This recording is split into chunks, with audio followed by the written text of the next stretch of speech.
Hi friends, welcome back to Panda Class with Mr. B. So nice of you to join me. As always, here are our students. We have Bam and we have Boo. We have Bamboo. It's one of their favorite foods is bamboo. Their names are Bam and Boo. Alright friends, today, we match. The shirt matches this right here, friends. Today we have a story. It's called Who Says Women Can't Be Doctors? Oh, nice blue background. Who says women can't be doctors? This looks like a true story, friends. This is the story of Elizabeth Blackwell. It's by Tanya Lee Stone and illustrated by Marjorie Priceman. The story was written in 2013. I'll bet you've met plenty of doctors in your life, and I'll bet lots of them were women. Well, you might find this hard to believe, but there once was a time when girls weren't allowed to become doctors.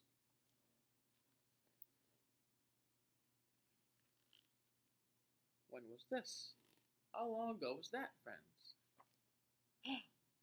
Back in 1830s. That's almost 200 years ago. There were lots of things girls couldn't be. Girls were only supposed to become wives and mothers, or maybe teachers or seamstresses. Teachers, seamstresses, wives, mothers. Being a doctor was definitely not an option. What do you think changed all that? Or should I say, who?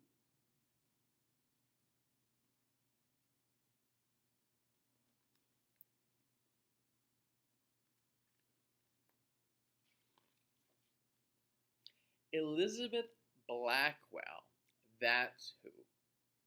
A tiny wisp of a girl who wanted to explore around every corner and who never walked away from a challenge. This was a girl who had once carried her brother over her head until he backed down from their fight. A girl who tried sleeping on the hard floor with no covers just to toughen herself up.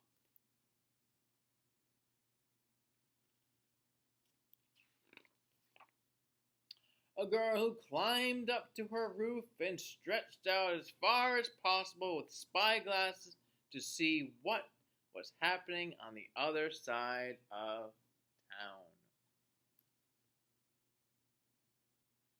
I wouldn't suggest doing this. This might be a little dangerous, friends.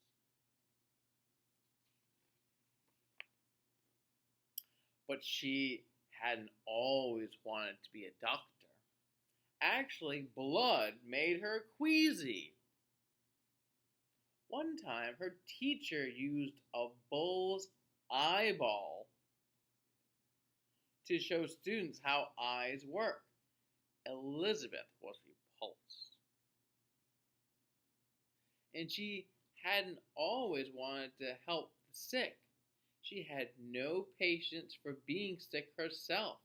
Whenever she felt ill, she simply went outside for a walk. Once, when she was little, she hid in a closet until she felt better. She hated anyone fussing over her.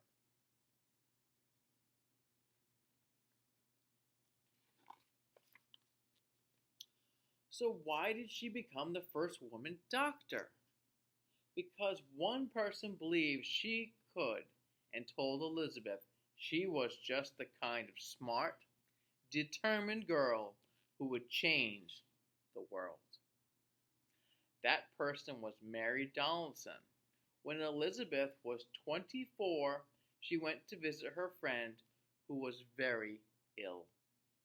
Mary told Elizabeth that she would have much preferred being examined by a woman. She urged Elizabeth to consider becoming a doctor. At first, Elizabeth could not believe her ears.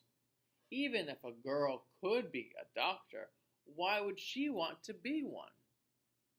But Mary's idea gnawed at Elizabeth, a female doctor?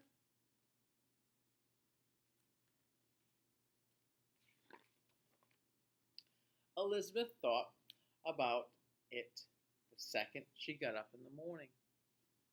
She thought about it during sewing circles. She thought about it over tea. She even dreamed about it at night.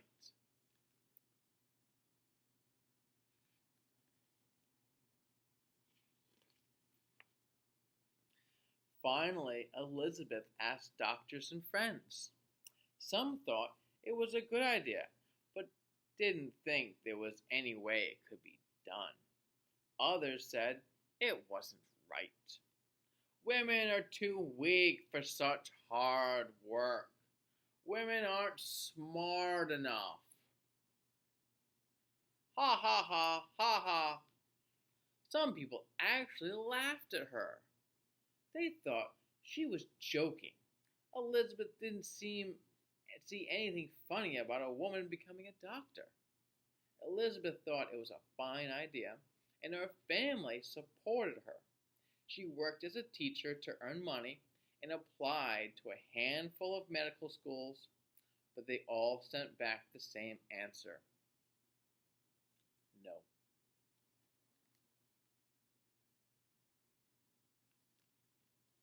What do you think happened, friends? Just like one of our other stories, friends. You're right. She persisted. No women allowed. She tried other schools. More letters at her door. One by one, the answer was always the same. No, no, no, no, no, no, no, no. No, no, no, no, no, no, no, no, no, no, no, no, no, no. No, no, no, no, no, no, no. 28 no's in all. In different ways, the letters all said the same thing. Women cannot be doctors. They should not be doctors. But Elizabeth didn't believe and couldn't or shouldn't. She refused to give up. She was as stubborn as a mule.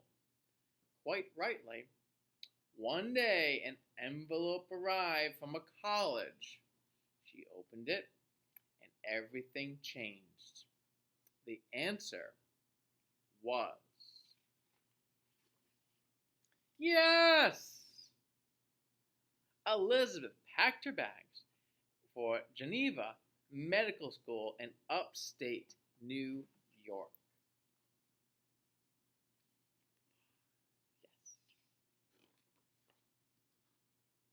The townspeople were expecting her. As she walked down the street, some pointed and stared. They whispered to themselves that she must be wicked or crazy. Elizabeth thought that at least the students wanted her there, except they didn't. Oh no. This sounds difficult.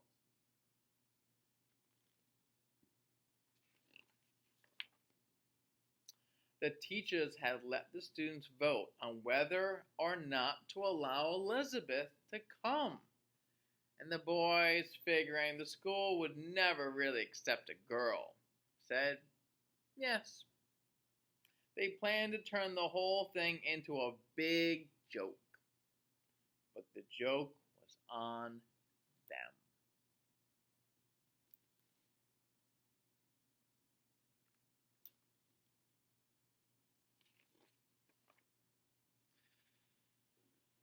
Their laughter turned into silence as the ladylike Elizabeth took her seat. They wondered what kind of girl she was, the kind of girl who wouldn't take the bait. Some thought a girl wouldn't be able to keep up, except Elizabeth did keep up, often studying past midnight. That sounds like me, friends. When I was in college, there were times I would study for a very long time.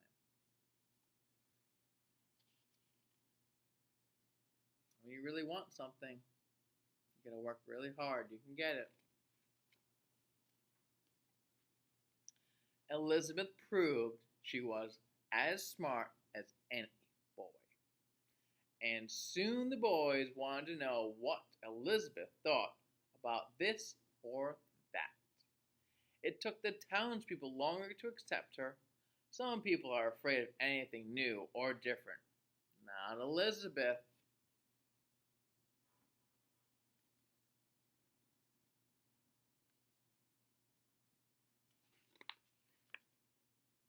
Class of 1849. She did it. On January 23rd, 1849, Elizabeth graduated with the highest grades in the whole class. She had become the first woman doctor in America. Although many people were proud, others were angry.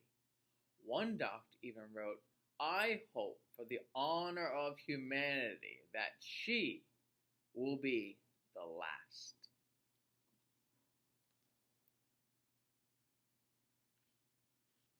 Well, friends, she did it. But as you know, she certainly was not.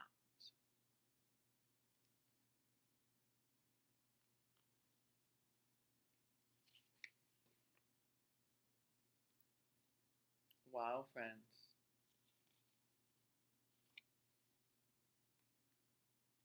The author's note. Elizabeth Blackwell was born on February 3rd, 1821 in Bristol, England. Although it was quite unusual for the time, her father insisted on making sure his daughters were as well educated as his sons. His family moved to the United States when she was 11. After Elizabeth graduated from medical school in 1849, no one would hire her to work as a doctor. She went to England and France to further her training, then moved back to New York City when she was 30 years old.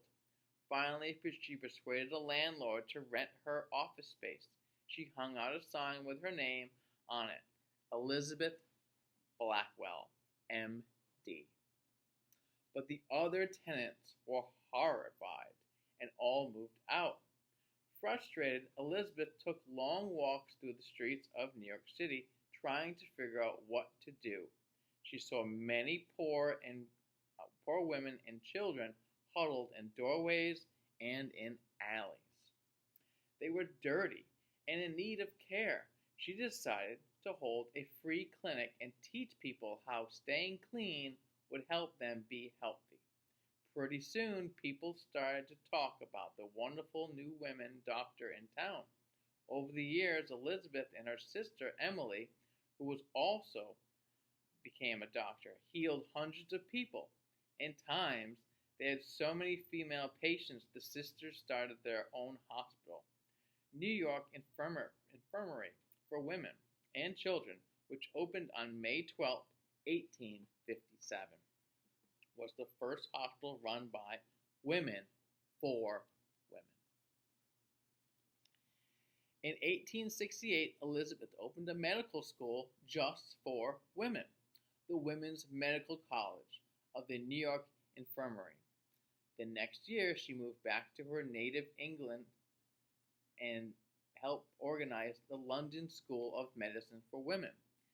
And in 1871, she helped start the National Health Society, which focused on educating people about health, hygiene, and the prevention of disease. Elizabeth never married, but she did adopt a girl who was an orphan. Her name was Kitty Barry. Elizabeth Blackwell died on May 31st, 1910, at the age of 89. Many schools and hospitals are named in her honor. And according to the Association of American Medical Colleges, more than half of all U.S. medical school students today are women. This would not have been possible without the courage and determination of the extraordinary woman, Elizabeth Blackwell, at around 65 years old. There she is. Wow, friends. And it's just amazing to see that more than half of the U.S. medical school students today are women.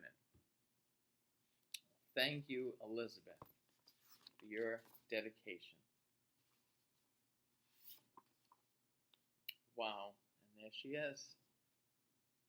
She had her sights set on something. She worked really hard. She got what she wanted. She opened the doors for women all around the world to also become doctors. So that is our story, friends. Who says women can't be doctors? Elizabeth Blackwell said that. And she became a doctor. And you can too, if you want to. Thanks, friends, for coming by. And we're so happy to have our little friends here. We have Bam and Boo. Well, thanks for stopping by, friends. And as you know, please subscribe so you can get all the best, all the greatest news stories that come our way. Well, thanks for coming by for Panda Class with Mr. B. It's that time again, friends. Let's raise our left hands in the air. Pinch pot, cheese, cheese, cheese. Pinch pot, cheese, cheese, cheese. Have a great day. Bye.